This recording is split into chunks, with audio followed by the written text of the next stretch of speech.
भारत सबकी दादागिरी का उत्तर देने के लिए सक्षम हो गया। हाँ, यदि कोई महिला प्रधानमंत्री बनेगी, हिंदुस्तान में साड़ी पहन के ही बनेगी। उनकी संकीर्णता है, उनके मन का छोटापन है, उनके मन की दुर्बलता है, बहुत दुर्भाग्यपूर्ण है। आज तो सरकार ने कह दिया कि हम एक्शन लेंगे। आज के आकाशवाणी में आया, सरकार भी एक्शन लेगी और अल्पसंख्यकों पर वहाँ अत्याचार नहीं चलेगा।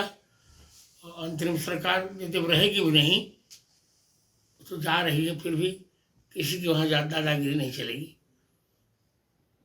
अब भारत सबकी दादागिरी का उत्तर देने के लिए सक्षम हो गया। जी।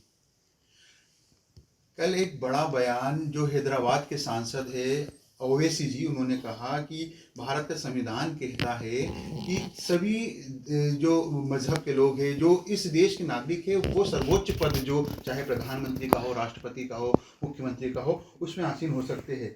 इंशाल्लाह एक दिन उनका सपना है कि एक दिन हिजाब पहनी हुई बेटी देश की प्रधानमंत्री बनेगी। उन्होंने ये वक्तव्य कल जो महाराष्ट्र में एक चुनावी रैली के दौरान दिया। किस तरह देखते हैं आप उनके इस वक्तव्य को? दुर्भाग्यपूर्ण है।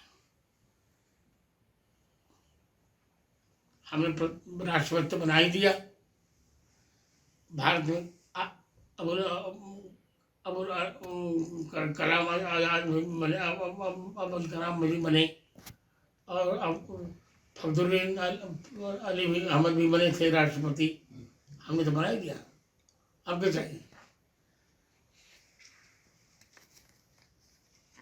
वो ये कहते हैं कि उनका सपना है कि एक दिन इस देश में हिजाब पहनी हुई बेटी भी प्रधानमंत्री बनेगी, चाहे वो रहे या नहीं रहे, लेकिन उनका सपना है। ठीक है, उद्योग स्वप्न है।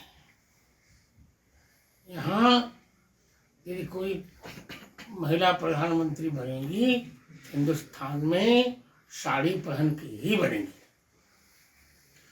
महाराज जी, एक और मेरा सवाल है, क्योंकि जिस तरह देश में लगातार आपने सनातन बचाने के लिए संतों ने आगे पहल की, सनातन की रक्षा की, अयोध्या में भगवान श्री राम का मंदिर भी बना, और अब चूंकि कृष्ण जन्मभूमि की बारी है, संत चाहते हैं, सनातन से जुड़े लोग चाहते हैं कि उसमें भी पहल हो, क्योंकि आप लोग भी लगातार ये प्रयास कर रहे हैं। क्या आपका लगता है कि क्योंकि साल 2026 शुरू हो चुका है, तो ये जो स्वप्न है, ये स्वप्न शुरू हो पाए? पूरा होगा, साकार होगा, उम्मीद है कर साकार होगा जी। इस देश में साधु संत की पहल से सनातन की भी रक्षा हो रही है, लेकिन जिस तरह कुछ जगह लगातार उपद्रव फैल रहा है, बात की जाए भी पिछले दिनों की ही, जिस प्रकार से अमेरिका के जो राष्ट्रपति है ट्रंप, उनके जो बयान आए, भारत एक बड़ी शक्ति बनकर उभर रही है, लेकिन उनके जो बयान आ रहे हैं, कहीं ना कहीं इस चीज को लेकर भी कंट्रोवर्सी बनी हुई है। भाई, कंट्रोवर्सी नहीं बनी है, लोग हमारे भारत को देखकर जलन कर रहे हैं, ईर्ष्या कर, सहन नहीं कर पा रहे जी। एक लास्ट सवाल और है मेरा, अंतिम सवाल।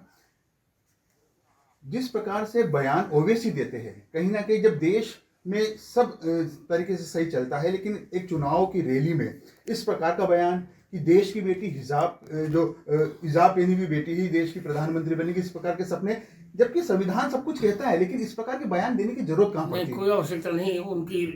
उनकी संकीर्णता है, उनके मन का छोटापन है, उनके मन की दुर्बलता है,